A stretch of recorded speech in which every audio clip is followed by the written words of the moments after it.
Hi everyone, welcome to another episode of Redirection with Terri-Karelle, the podcast. It is brought to you by MasterCard in association with Heineken 00. Of course, with MasterCard, even though life throws a lot of things at you and life is always lifing, MasterCard just kind of reminds us that we should always look for those priceless moments and those moments that make life more meaningful.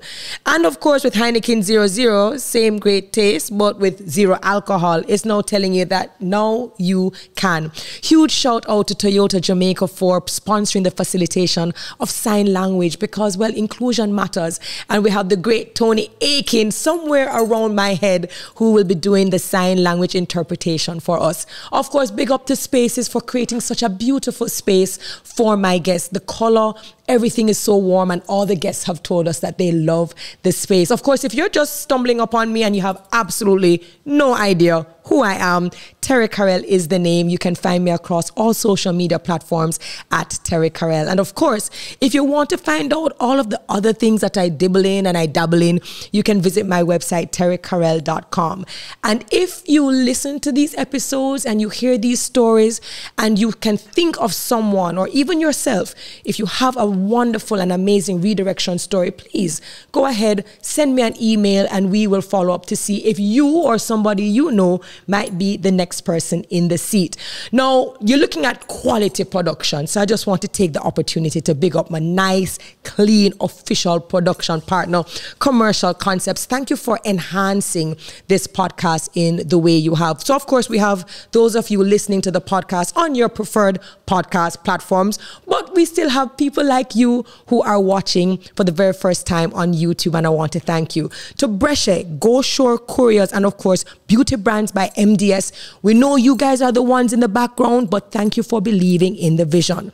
So, the question that you ask every single week is, who is coming next? Because the conversations and the stories just keep on getting better and better, more open, more honest, right? If you can think about the face of mental health illness or a condition or a disorder, what would that face look like? Does it have a face?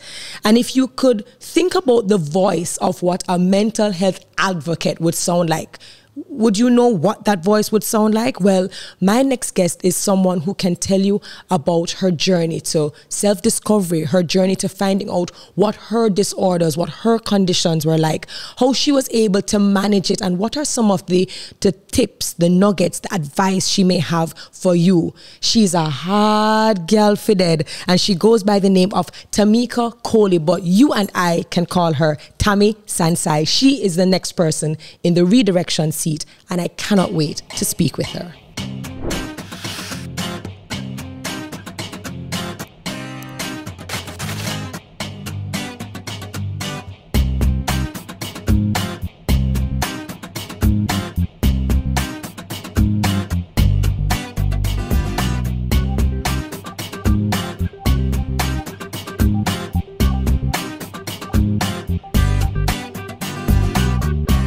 Hi, Tami. Hi, Terry. How are you? I'm wonderful. Anybody ever tell you that we look alike? All the time.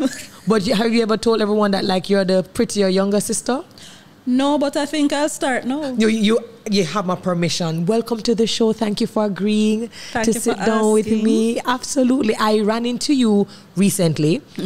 About 4 of us were invited in May, which was Mental Health Awareness Month, at the Bellevue Hospital at their new U Park. Such a beautiful Serenity Park open to everyone. And we were authors who were asked to not only donate our books, a copy of our books for their floating library, but that we were also invited to do a reading. So we buck up on each other. Hi, how you doing? Come sit down, you know, the normal pleasantry. And then you get up and you read a poem from your book, Hard Gal Fi Dead. And I want us to start off our conversation with the poem that you read, please. All right. We'll get right into it. All right. So this is from the first section of the book. It's called Musings, and the piece is called Lesson 2, Too Pretty Through the Tears. Hello, beautiful. He looks me up and down. Are you here for visitation? If so, you're a bit late. I can't even see what I can do for you at this point. No, I'm not. I'm collecting medication. Oh, pause. Come this way. I step into the brightly lit passage, and he now sees that I've clearly been crying for years. What's the matter there? I just told you. Medicine, please. I need it. I follow him into the office. Doctor, nurse, this young lady needs some meds. I think she's very depressed. The doctor turns around. I'll be right with you, Miss Coley. Right, Miss Coley. Have a seat here. Nurse will take your vitals while you wait. She takes over. Any diagnosed mental illnesses, Miss Coley? Yes, a few. Okay, fill this out, please. I do so in between silent rivers incessantly flowing down my face. The doctor comes over and sits with me. She leaves. He asks me a bunch of seemingly innocent, unrelated questions. I respond on autopilot, feeling nothing, until he says, I'm sorry, Miss Coley, but we can't just medicate you, especially with your current mindset. For us to treat you, you'll have to be admitted. Nurse, take her around to the female ward, please. The male nurse from earlier walks in, and my fire returns for a second. No, I can't do that. I am not staying here. I came here to get help. And we're going to help you. Don't worry. It's only until you stabilize, and you will be fine. We're concerned for your safety. So since you live alone, we cannot allow you to leave unless we release you into the care of a family member. It's our policy. He talks to the nurse. Please call the ward and take her around. Don't touch me. I am fine. I just need the damn medicine. If I really wanted to die, I wouldn't be here. This is... He's clearly used to it and continues to ignore my protests while he escorts me around. The doctor is already gone, and I'm too drained to continue. The nurse. Shame. You're way too pretty to be in a place like this. Or to be depressed all the time. When they let you out, make sure you change your diet and start exercising every day. If you have a boyfriend, get him to work out with you. It's free medicine. Yeah, that's great, thanks. I'll be out in the morning, right? He shrugs. Who knows? You'll be out whenever we can trust you not to do it. Talk to me about that poem. Talk to me about stigma and what you experience beyond that poem. All right, deep question. Yeah. Tami's like, oh, so we're going to start off like that. We're coming out swinging. Absolutely. All right, no problem. This was the poem that you opened up with, and you had everyone in rapt attention. And I think it's just very easy to see people every day and to look on people and say, you're so beautiful, you're so pretty, oh, you're so amazing, you're so talented. And we have absolutely no shred of a clue of what people go through. Yeah. So tell me about that poem. Where were you and what did you have to even deal with to experience what you wrote about? Well, I wrote this right after I was released. So to give you a bit of a backstory, I was diagnosed as bipolar, manic depressive, with ADHD and autism. So all of that going on one time. And how old were you when you were diagnosed? When I got that diagnosis, which was the most specific, I was 30. When I was in high school, I was diagnosed as clinically depressed. That never really feel like it fits, but I worked with it. So I was going through therapy and so on based on that diagnosis. Right. Then when I was in my 20s, I got a further diagnosis that I also have anxiety concurrently with the clinical depression. So I was like, all right, that sounds a little bit more on point, but still it didn't really feel like that's what I was experiencing. And at age 30, actually, a friend of mine, she said, I think you should get like a deeper evaluation because you don't seem to fit what everyone else fits when they get that diagnosis. And I was like, I've always thought that myself because she has borderline personality and she has bipolar. Really?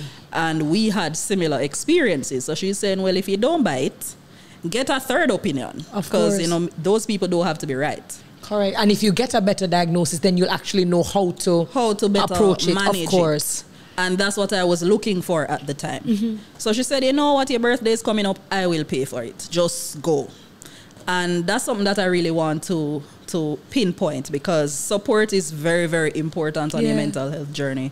So when I was 30, I got that evaluation for my birthday, and it was so long, it took like half a day. And I was like, wow, like, what kind of thing this?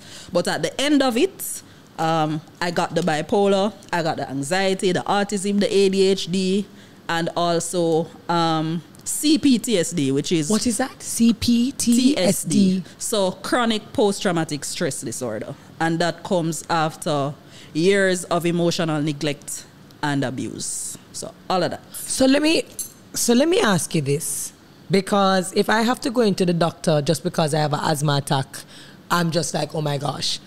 How did you feel realizing that it wasn't just one thing or two things, but all of these things compounded? Were you relieved, or were you now scared, concerned that now you had to manage all of these other things together? For me, it felt like one thing cut up in chunks. So I was actually relieved, because the way to handle depression and anxiety is completely different from the way to handle bipolar disorder. It's completely different from, the stressors and so on that affect somebody who is autistic. So once I understood, I wanted to get that clearer understanding. Right. And once I heard those things and read up about it and familiarized myself with it and could recognize what I experienced in those things, I was like, oh, I'm good. I know how to deal with this. What about your relationships? Because, and you can also correct me, because even having this conversation with you allows me to even learn.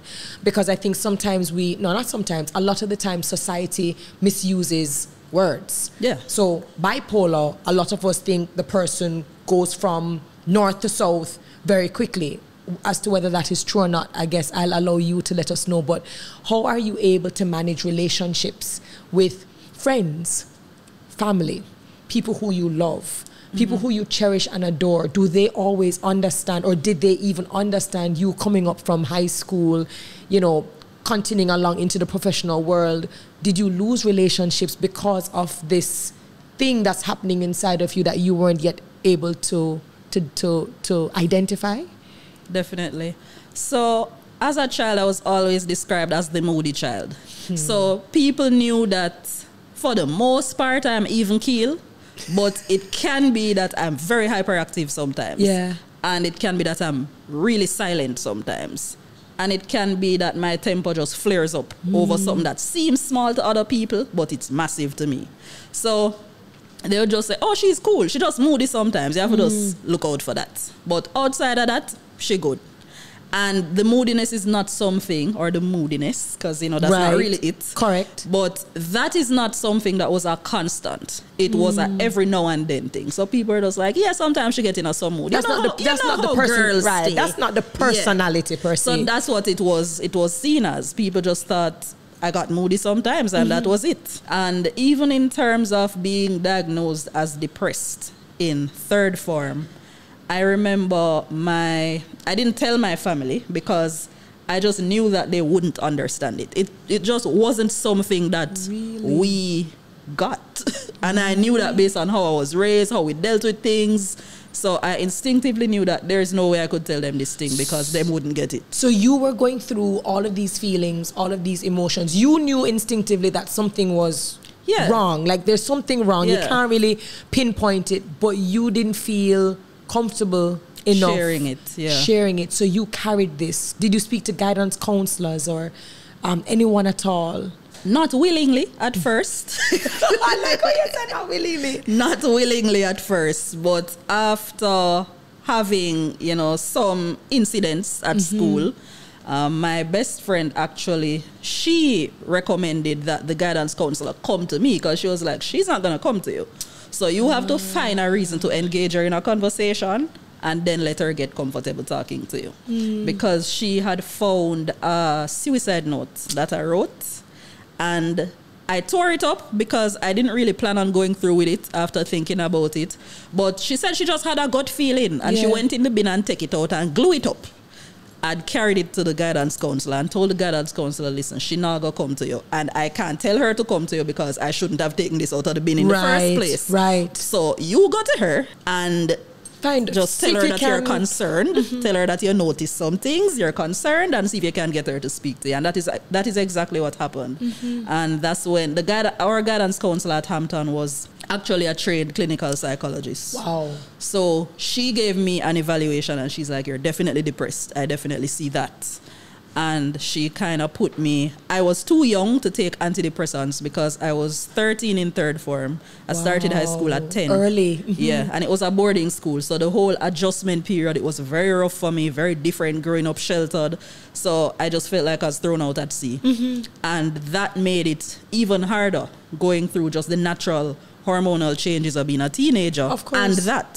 So, and the guidance counselor didn't tell your parents? I mean, I know you wouldn't have wanted to. I later found out that she gave them a heads up because really and truly, if you find out that a child is suicidal, you have to let the parents or the guardians know. Correct. So they handled it well because she told them not to alarm me because that might actually trigger something. Yes. So I found out that they knew. But I thought I was keeping it from them the entire time. How were you managing like your academics? You know, being depressed, and that can look like many things. Sometimes grades slip. Sometimes the interest in doing extracurricular activities that people once loved to do, they stop doing. Like there is usually, you know, a touch and go in terms of what people are interested in. Did anything manifest in terms of being at school, whether it was grades, extracurricular activities? Did you stop doing things, start doing other things? For me, it was more the social interaction. I would still do well in school. I would still do the extracurricular activities because I trained myself how to have a good poker face. So I would show up to the things I needed to show up for so that people wouldn't question me. But I would just not speak to my friends at all. It would just be me after all of that. And that is something that I did for years. Did you ever feel like the weirdo? Oh, all especially the time. After being diagnosed with depression. Did you ever ask, like, why me in comparison to everyone else? In terms of the why me, not so much because I was the weirdo from a very small age. So that was my comfort zone already. I already knew I was the weirdo. That didn't bother me. But I did wonder, you know, like what caused that? Because I kept hearing that at that age, you know, you don't really experience those things. And I was like, okay, well, why am I experiencing it at this age then? You know, what's wrong? What's going on? And it kind of triggered me just to get more curious. Yeah. And to start reading because I loved to read. So I just started to find every kind of book on the brain and mental health and psychology and everything. And I started reading them in high school. And I just continued to read them over the years. So everything that came up that I didn't understand, I just researched it. And that helped a lot. You mentioned that you wrote a suicide note that you tore up because at that moment in time, it's not that you wanted to do it, but maybe that was just an outlet at the time. Yeah.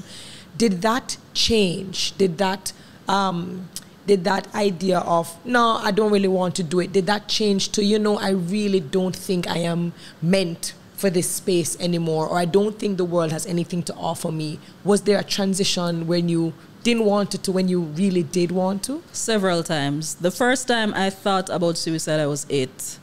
And I don't even remember how I knew suicide existed. I didn't know it existed until I got older. Somehow I discovered it and I was like, that's the thing I need to do. Why? I just felt really overwhelmed and I felt like, why am I here? You know, like it just felt like life was really hard. Really? Yes. And I remember I was really being bullied at the time by an older girl. She was in my community and she was a problem child. Like she eventually ended up in like juvie prison or something like that. But she was like a legit bully. And I was assigned to help her learn how to read because even though she was older than me, she couldn't read very well and she wasn't responding to the teacher. So they're like, okay, she's good with children. You're bright. You read well. You teach her. That was a complete nightmare. And that is really how the bullying started. Did she bully just verbally or also physically? Physically. Did you tell your parents? No. When you look back on it, do you regret not telling them? Or do you ever think to yourself, maybe I should have, and maybe they would have intervened earlier? I think I recognized very early that they were very overwhelmed, and I didn't want to add anything more to their plate. So, because I was a sickly child, I had asthma, you know, I was always in and out of the doctor's office, and I was just like, this is just going to be one more problem. I can't bother tell them this. I can deal with this by myself. Even though I was 8, I was like, yeah, this is a school problem. I'm not going to bring this home. So that is how I matched it out in my brain. And I was just like, yeah, I'm going to save them this trouble. Yeah. And how long did you have to endure the bullying from somebody who, by the way, ironically, you're trying to help? Yeah, I think it was about a year and a half, because that's when she was actually taken out of the community and institutionalized. So for the whole time period that she was around, I had to deal with it. Having experienced this at such a young age, and we are seeing statistically, we're seeing it in the news, not just globally, but locally, we are seeing 8-year-olds, 10-year-olds. I mean, we're seeing students and children before they even get to high school, not just ideating, but actually going through with it. Yeah.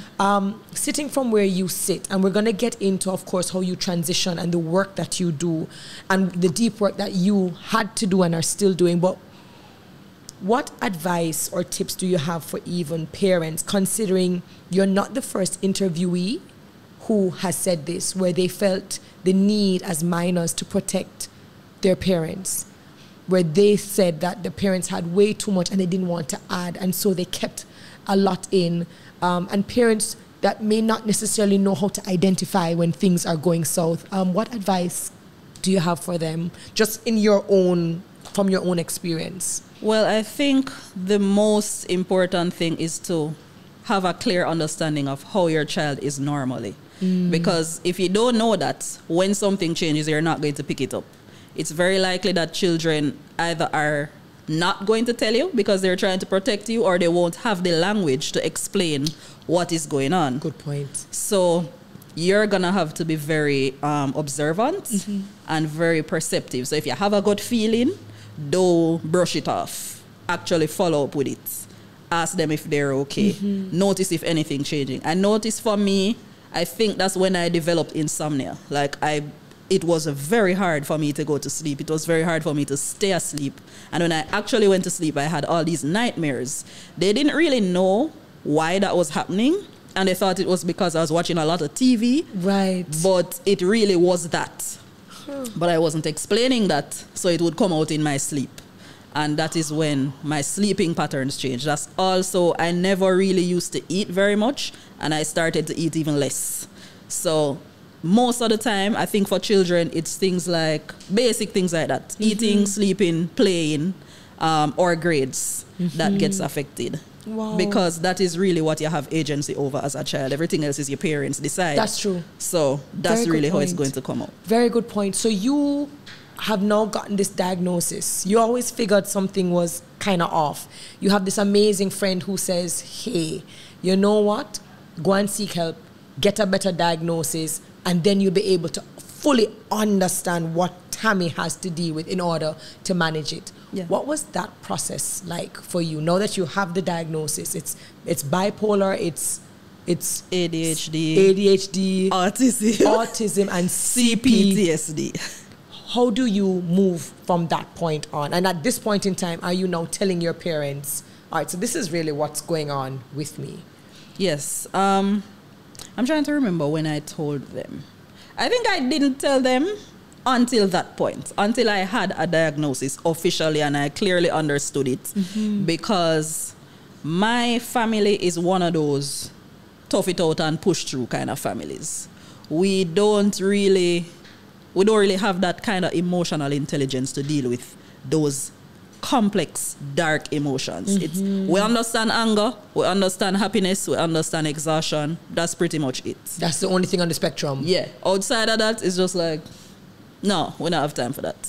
So I was like, all right, how do I explain this in a way that they get it and realize that it's something that I will now need to manage and all of that stuff. So that in itself was a process, because not everybody accepted it and received it, and some were just like, just just go and do your work. Just do your thing. Like, don't own that up. Don't hug that up. Like, you're good. And I'm like, I am good, but I also have things to deal with. How do we navigate that? How do we navigate families and society where many of us have always been taught that and are nothing for you to complain about? That, you know, stress? You know, no stress. You pay bills. And I mean, a lot of us say it, and I don't think all of us always understand how insensitive it is. Yeah. And that emotions are valid, whether it is something that you would have gone through in this particular manner, but what I am feeling is valid. Or the fact that a lot of older persons look at the younger generation and say that either you're too oversensitive, you guys overreact, and as you get a little bit of discomfort, you complain and you're fickle and you're weak.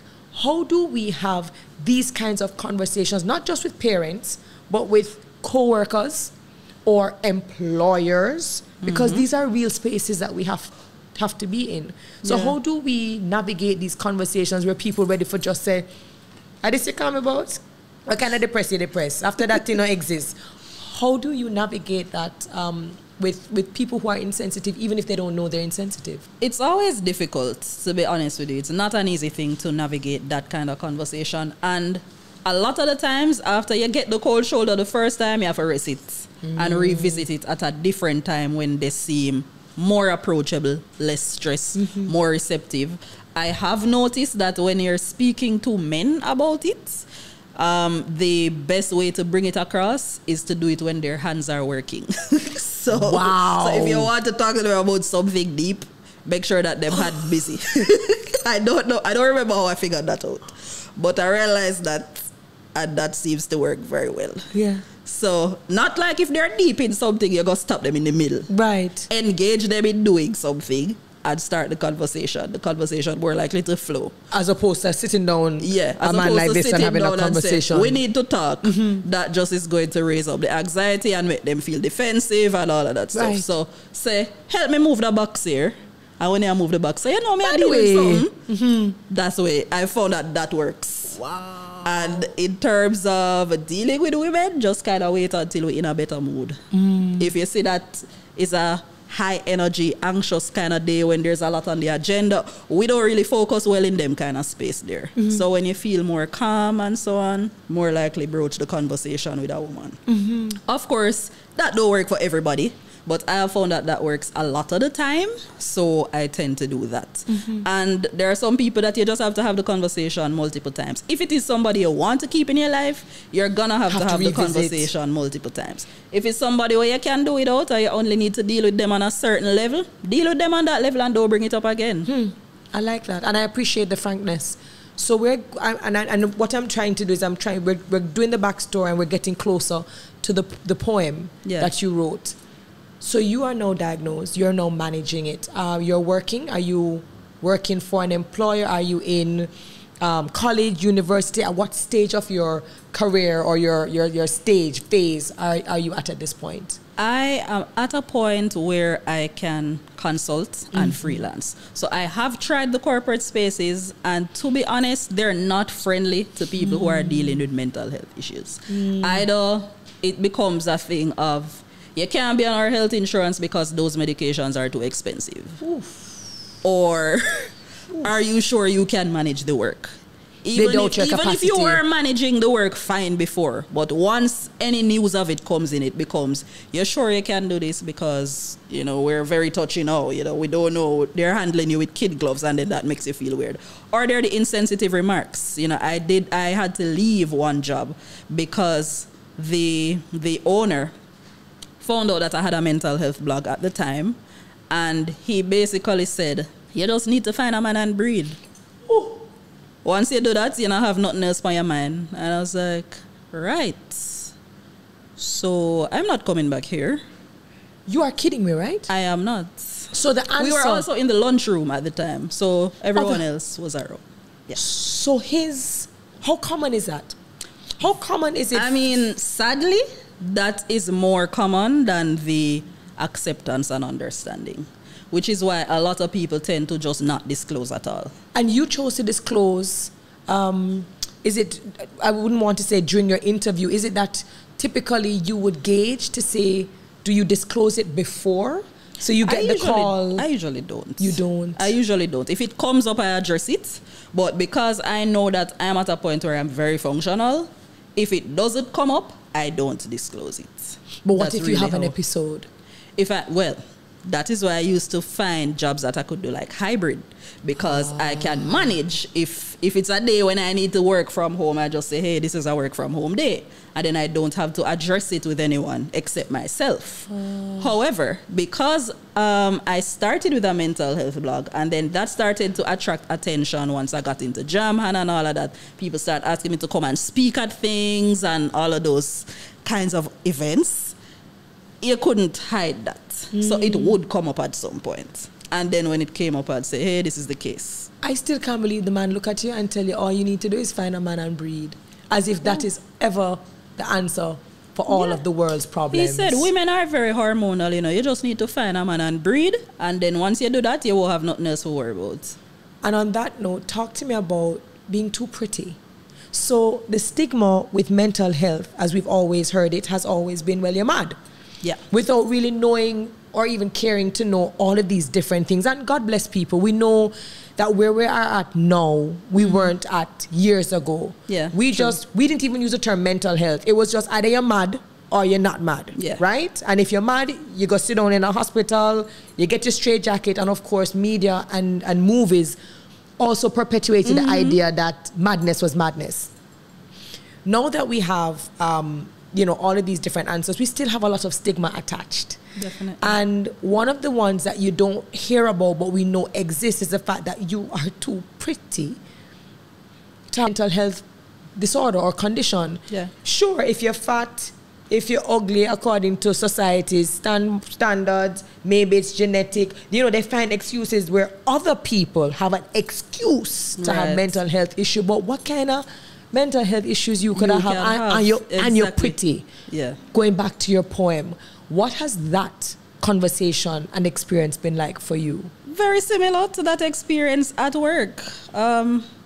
People are always, they either assume that the reason why you're having these episodes is because you don't have no man and you're stressed and sad. And I'm just like, yeah, that's all life has to offer, men. Of course, that's the reason, So I don't know why people think that, the way you look or... So what I decided to do was just try and use my experience and educate people so that they know that it's not something that has a face or an income bracket or a residence or anything like that. Really and truly, mental health is a spectrum. And in the same way that physical health is a spectrum. You can be good, you can be bad, you can be somewhere in the middle. And same way it is with physical health, where most people are somewhere in the middle. It's the same way with mental health. And something can happen and just send you further down the spectrum. Correct. At any time. Were you always this bold and confident about speaking, not just about your experience, but the mental health journey, what other people go through, becoming an activist as well as an advocate for persons who are similar to you? Have you always been like this, or did this grow? Was it thrust upon you? How? A bit of both. At first, I didn't speak about it because, of course, there's stigma, there's shame, there's all of that. And then I wanted to understand it myself, so I started to write about it. And the more I learned, I wanted somewhere to go back to, where I could look at what I was learning, look at how far I was coming, all of that. So that became the blog. And at first, the response to the blog was terrible. Like, there were people bashing me and telling me that I'm lying and I'm seeking attention and nothing is wrong with me and I seem fine. There was this one commenter who always was saying, well, if you want to kill yourself, go and do that. Like, why you coming on the internet every day? Clearly, it's attention you want. And I was like, okay, I don't know who this person is, but they clearly have a problem with me. But so I had to go through that. And after that wave of Did those things ever trigger you? I don't mean to cut you, but considering your own mental health journey, considering you are trying to do deep work, considering you're trying to also, use your writing as a form of therapy as well, and you have to avoid your triggers, how did you manage to block out those kinds of persons who could be not only detractors, but could also be triggers and catalysts for yourself? It varies by the day. So if I'm having a bad day, I don't read the comments. If I know that I am more stable mentally, I will go through and read it, because feedback is good. So sometimes, you know, somebody might say, oh, this one too long, make it shorter next time. And I'm like, all right, I can make it shorter next time. But of course, when you're doing that, you're going to see the person who is saying, go and do it then. So if I know that I'm not in a good place, I just avoid it for that day. And I was going to therapy at the time, so I had a healthy outlet that could help me to process certain things and not take it on. So that was more helpful. And then the first wave of people, they were the backlash people. Then the second wave of people were the, I am the same way, help me. And then the third wave of people was, come and talk about this at my class, kind of people. So, you know, there's different kinds of things happening with it, and that's kind of how the activism and the advocacy started. Does that mean that society is changing, even though it's slow, based on the first wave, the second wave, the third wave, and gauging how the response has been? Would you say it's because people are more open, people are more curious, or is it that people are realizing that they have more and more family members who are suffering from it? What do you think is... Kind of. Our hand has been forced a bit. I noticed that the uptick in people who either reach out for help or reach out for me to come and speak to them, that happened after there was an entertainer by the name of Delos who committed suicide. After Delos's death, my traffic went up a lot and people just started flooding me. And that is when I started the support group, because I was like, I cannot help everybody, so we need people who can help everybody. So that is what really started to force people's hands. And each time there is a big public suicide, I notice that it floods more and more.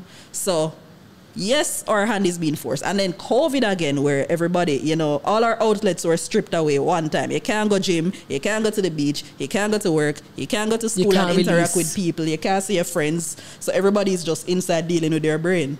And then the mental health issues start to come up, and then the trauma starts to come up and all of that. So I started to get more people reaching out to me in that time and after as well. Of course. Going back to the book, you said you went to pick up your meds. Yeah. So some people might still be wondering from the beginning of this podcast, this conversation going, but meds from where? Nurse, doctor, ward, you were released. Where did you eventually end up? I went to the pharmacy there because at the time it was 2016. So mental health meds are more accessible now. But of course, in some pharmacies, it's a lot more expensive. They are now covered. A lot of them are now covered by NHF. Yes. At the time, my NHF card only had the asthma medication on it. It didn't have the mental health medication on it because I had just been properly diagnosed, and it took a while for them to update it. So I was trying to find a pharmacy that was affordable, that I could go and get the meds without having to spend 30 grand. Of course. So I'm like, all right, let me go to UE. UE never had it. They're like, go to Bellevue and get it. They called them and they're like, they have it. Just go down there. We're calling ahead. Just go down there, get it. So I'm like, seems like a simple process. I'd never been to Bellevue before. Right. But I was like, they have a pharmacy. They have the meds. We're sure. It's affordable. I'm going there to get it. And just for context, because I know that we have persons who are watching and listening and they're from different parts of the world. So Bellevue Hospital for us, depending on who you speak to, right? So if you're speaking to the older generation, they would probably call it a madhouse. That's literally the stigma that was attached. And in some spaces and places and pockets, there are probably some people who still address it as such or describe it as such. It was a place where people would leave family members who they couldn't understand. They couldn't figure out what was wrong with them. And so they would sometimes leave them there. But really and truly, it is a hospital that specializes and treats patients that have psychological, mental health issues, and it's the largest, I believe, within the Caribbean. So there is still some stigma, but I know that the hospital is trying through education, through awareness, to change how people view what the hospital does. And so that is the hospital that Tami is referring to in terms of going to the pharmacy that was attached to Bellevue Hospital. Right. So I had no idea that going there, I was going to be assessed before I could even buy the medication. Had I known that, I probably would not have gone. because I knew that there is no way I would have passed an evaluation at that time. I knew that, which is why I was going to get the medication in the first place, because I should have been taking it for a long time. I wasn't. And I started to feel myself sliding, and I was like, you know what? Before it reached any further, let me just go get this thing and start take it. However, I went there, and funnily enough, Dr. O, who the park is named after, he's the one who was there at the time, and he saw me and was just like, he was about to leave, and he was just like, no, I will take her. Let me evaluate her. And I was like, weird. Okay, no problem. Don't want any. I just came to pick up my meds, but okay. Yeah. So I was like, strange. I didn't know you had to go through this. So I was already annoyed because I feel like I'm going all over the place not getting this thing. But he was very gentle and he had a very calm demeanor. So I was like, all right, I'll talk to him. And he was just talking to me. So how is life? How is your day? How is work? Oh, so who do you live with? And it seemed like a regular conversation. So I'm there talking to this man. And then he was like, yeah, you can't go home though. And I said, but what you mean, sir? I'm ready for go home. And he's like, no, that's not how it works. If you're a danger to yourself and you have nobody to monitor you, we cannot let you leave the premises. As policy. I'm like, so is this a new policy? Because somebody never tell me that. He's like, no, it's always been like this. Like, legally, yes, if we release you and you actually harm yourself, like, we can get sued. I can lose my license, all of that. So until there's somebody who can either stay at home with you or whose home you can go to, we cannot let you leave. So I said, but sir, I mean, want to live. My people are in St. Elizabeth. I don't come from here. So suppose it takes 6 months. He's just like, you're going to have to be here for 6 months. So I start to panic. I'm just like, but there must be a workaround. He's like, there's no workaround. We'll let you out when we think you're not suicidal anymore. So you were admitted? I was admitted. Into Bellevue? Yeah. And we have, was it the ward? Yeah, the female ward. Who was just saying you pretty? So it felt like, it was a very dramatic experience. As much as I'm talking about it simple, as just like, it felt like I was going into prison because you just see these two big strong men come. How we see them in the movies. Yes. These two big strong men come and them escorting you down the hallway, and I'm just like, where them people here carry me go? Like, so, and then of course them tell you, say you have to give over all of your belongings. You only get one phone call. And I say, Lord Jesus, I prison this. Who did you come out here, so? Who did you call? Well, I tried calling. I have an uncle and an aunt in Kingston. I tried calling them. I wasn't getting them because I was asking them, if I don't get the person that I call, can I call somebody else? They say, well, you can call until you get somebody, but you can only speak to one person. So I say, all right. I called them, wasn't getting them. I know that my father was out of town working, so I never bothered trying to call him. So then I was like, all right, I'm going to have to call my best friend, Ashley. She was here at the time. Jeez. And I called her, and she's like, all right. Because she was out of town working on a shoot. And she called my boyfriend and said, listen, we have to find a way to get some family member for Tami to come get her out of the place here, because it sounds like she's not coming out. And I was there for 4 days. And that is how it actually Is there anything you learned about yourself in those 4 days? Being alone, being forced to confront this new chapter, not just getting meds and leaving. Is there anything that you learned about yourself in those 4 days? Whole heap. Like what? The first thing I learned was that I'm not that special. That was the first thing. The first thing I learned was that I'm not that special, because when I went in, I realized that even though I advocate and I do the advocacy and the activism and I understand mental health and all of that, so there was still a part of me that felt like I shouldn't be there. When I got in there and I saw that there were all kinds of women in there. There was this chartered accountant lady. There was this girl I knew from shoots because she was a model. There was a law student. Like, there were all kinds of people in there, from vendor to lawyer. And I was just like, wow, what them people they are doing here? And then when I had conversations with them, even the ones that were in there for like psychosis, they were normal conversations. Like, they weren't telling me any craziness. I had great conversations with them in there. And I was like, yo, this thing is really misunderstood. And the stigma really don't make no sense, because if you sat down without being in that space, having a conversation with any of those women, you wouldn't think anything is wrong with them. However, I was also there to see them go through their episodes and realize why they're in there. But at the same time, I'm realizing that this is not a constant thing. It's like an ebb and flow kind of vibe. So I was like, And it's not a one size fits all. No, and it wasn't. So the first thing that you realize is that you're not, it's not unique, it's not special. Yeah. Anything else that you learned? And then I learned that the stigma doesn't make any sense.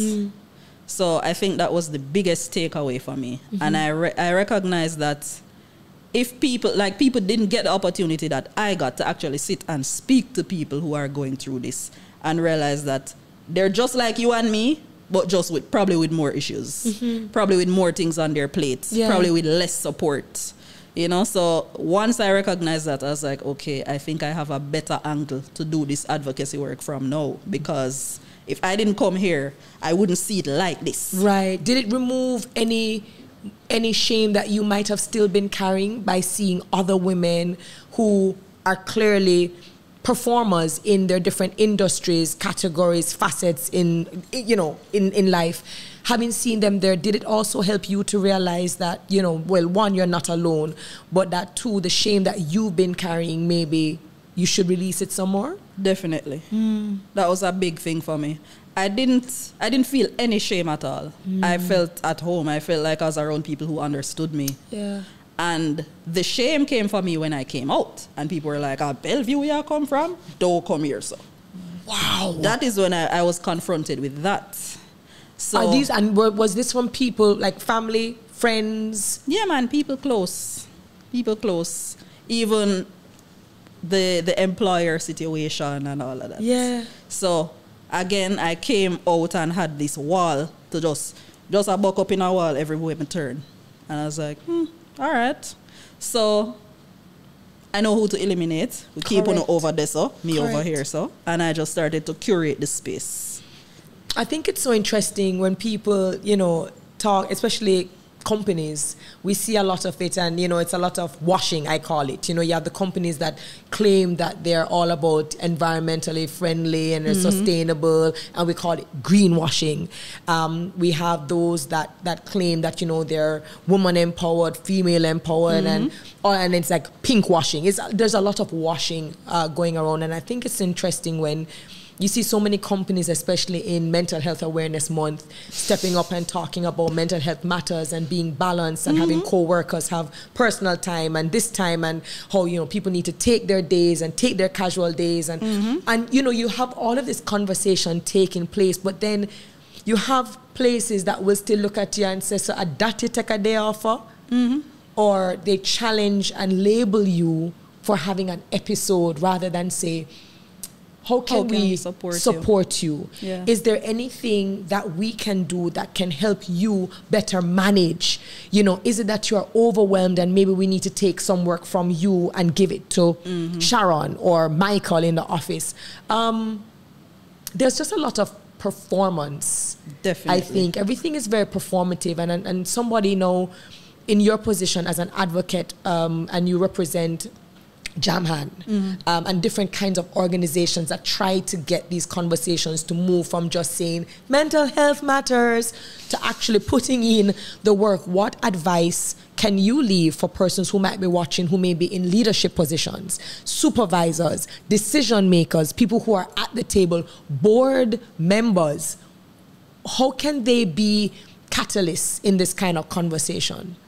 Well, I would say the first step is make it okay for people to talk about their mental health at work. Don't turn up your nose at somebody if you find out that they're having an anxiety attack in the bathroom. Don't ask them about the work right after them come out of the bathroom and make it worse. You have to know when to bring up what. So you need that discretion, you need that compassion, you need that empathy. That would be the first thing that I say. Be kind to the employee. Don't think about them just as a number or a person who you're paying. Think about them as a human being who is going through something. Because I guarantee you, if you help them, if you support them, they will work better for you. But if they feel unsupported, you're less likely to get anything out of them. So think about that first. You supporting them helps them to support your business better.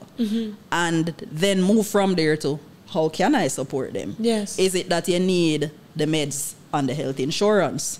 Is it that you need us to bring a therapist into the space every now and then?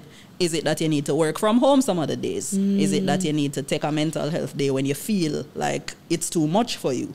Does your workload need to be cut? You know, it's not that hard to support someone. Just have a real conversation with them to figure out what they need. Sometimes it's about work and sometimes it's not. You know, sometimes they're in an abusive relationship at home, and when it's getting to the end of the day, they start to panic because they're scared to go back into it. So if you notice that it's certain times a day that this thing is coming up, have a conversation with them and find out, you know, what can happen, because you could be saving their life.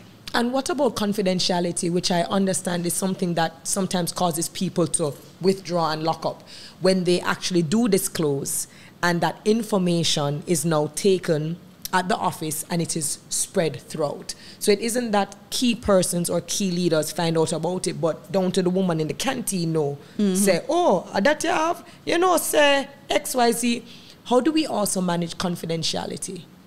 That is a tough one because, to be honest with you, we love chat. Jesus. We love people business in Jamaica, and the more juicy it is the more we spread it. Yeah, and you want to be the first to spread the news. Yeah. So that is a very tough one. You're definitely going to need discretion in who you share the information with, but sometimes you don't know. Sometimes you feel like the person is a good person to tell until something happens. So it's really difficult to navigate that kind of space. But we're just bringing it up in this conversation to remind us that if we really do claim to want to help, then being someone of integrity, being someone who can honor people's stories and people's issues is going to be very important. Definitely. Don't be a hypocrite, in other words. Like, nobody needs a hypocrite, and what you could be doing is making it harder and creating triggers. And more dangerous For people. I'm going to try to squeeze in 3 more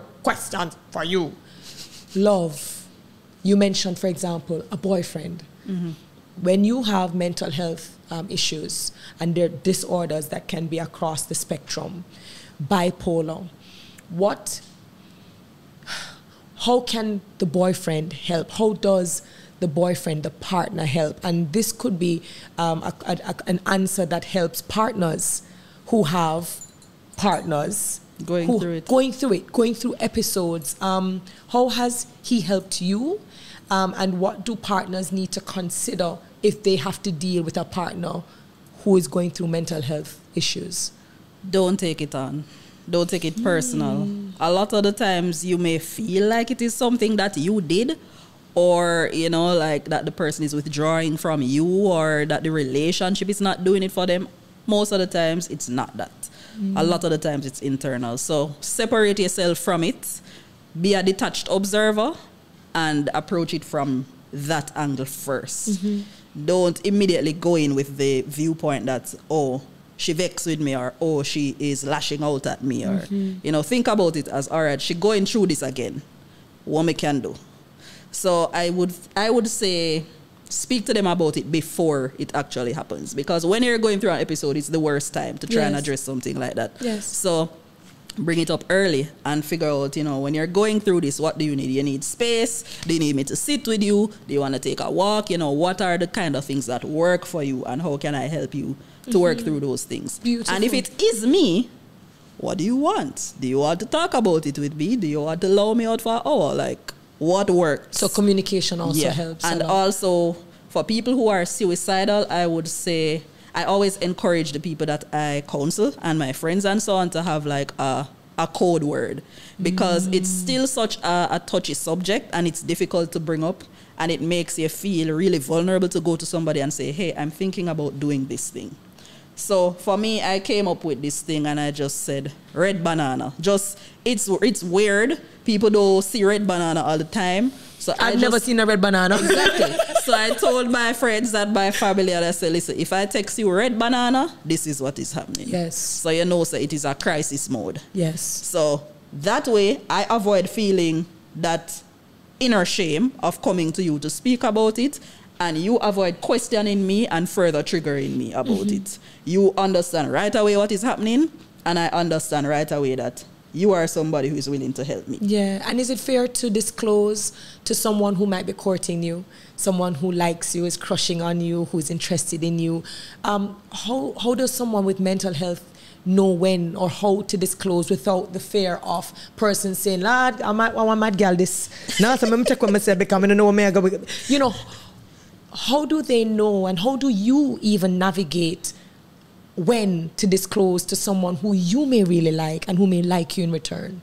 And of course, we know that this is not cookie cutter. That's why I'm asking you personally as Tami. Yeah. It's always a trial and error, to be honest with you. I have had relationships where people have used it against me. People have thrown it in my face in arguments. People have used it to get out of things that they were doing, to say, you sure you see that, or you sure you're having an episode? Because remember, say you're not 200 up there, you know. Wow. So I've definitely had to go through those and then learn how to filter people much better. Also, I would say, if you're being courted, you don't really need to disclose anything because you don't have no commitment to the person. So don't feel pressured to dish out your whole life story and give somebody who you're not even in a relationship with. And you don't even know you don't owe where them, it's going. You don't owe them that. They're not going to tell you everything that is going wrong with them. You're going to have to be in the relationship to find out.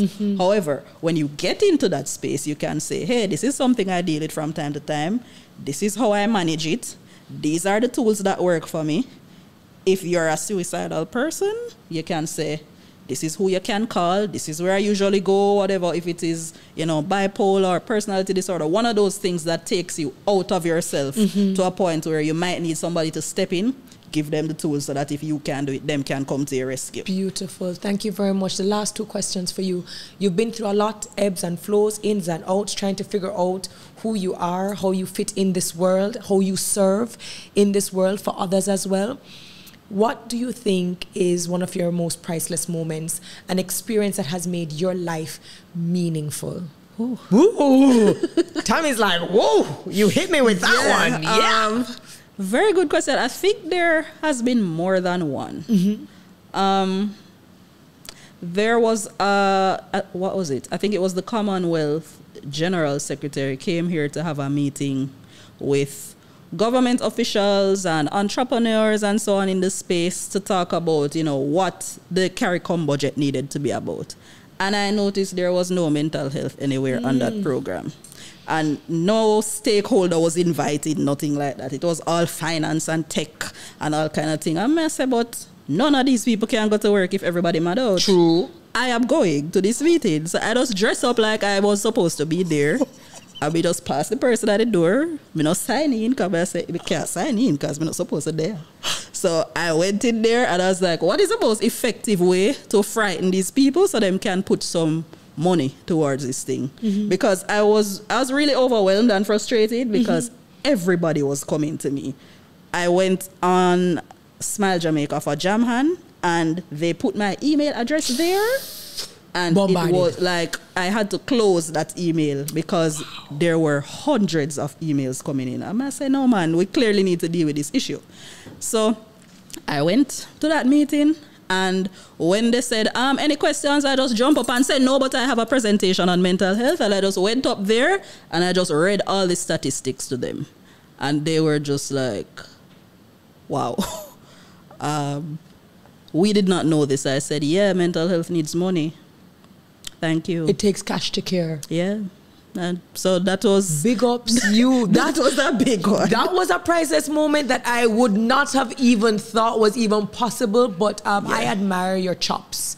And I find that if our advocacy isn't strong and willing to do all things, you know, by all means to help save the lives of others, then I think that is probably one of the best priceless moments I've ever heard of. Yeah. And lastly, what is your definition of redirection? Having been redirected in so many ways, from diagnoses to finding yourself and showing up the way you do, what's your definition of redirection? I think I have a different definition than most people do, because for me, redirection is more of a journey than a destination. So I don't see myself as the person who, oh, you were going through these issues and now you're fine and that's the be all and end all. I understand that life is ebb and flow. I understand that you're gonna have down days, you're gonna have up days, you're gonna have in between days, and you always have to learn how to gauge what you're going through and shape shift and adjust to manage whatever it is and show up however you need to,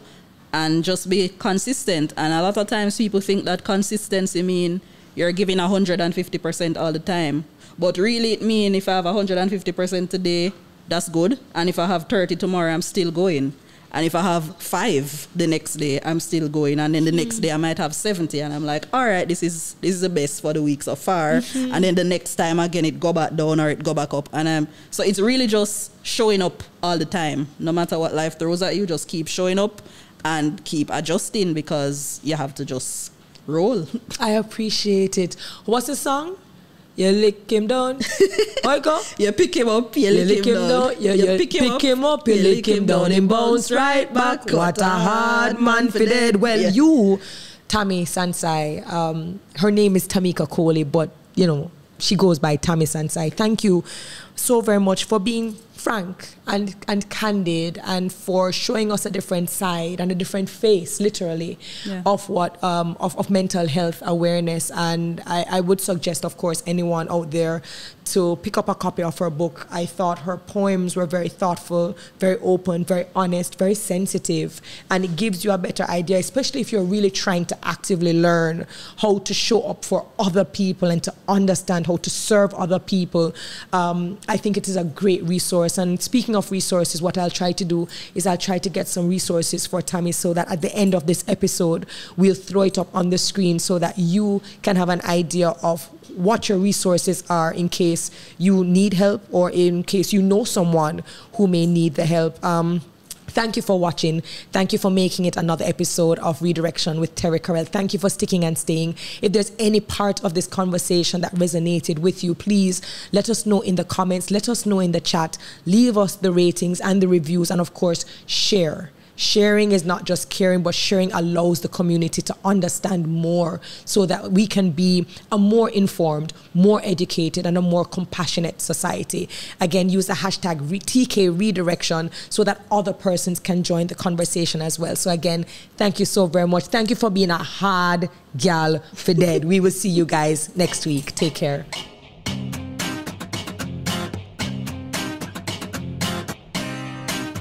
Thanks to our partners, MasterCard, Heineken 00, Toyota Jamaica, Spaces, Commercial Concepts, Brescia, Beauty Brands by MDS, and Go Shore Courier.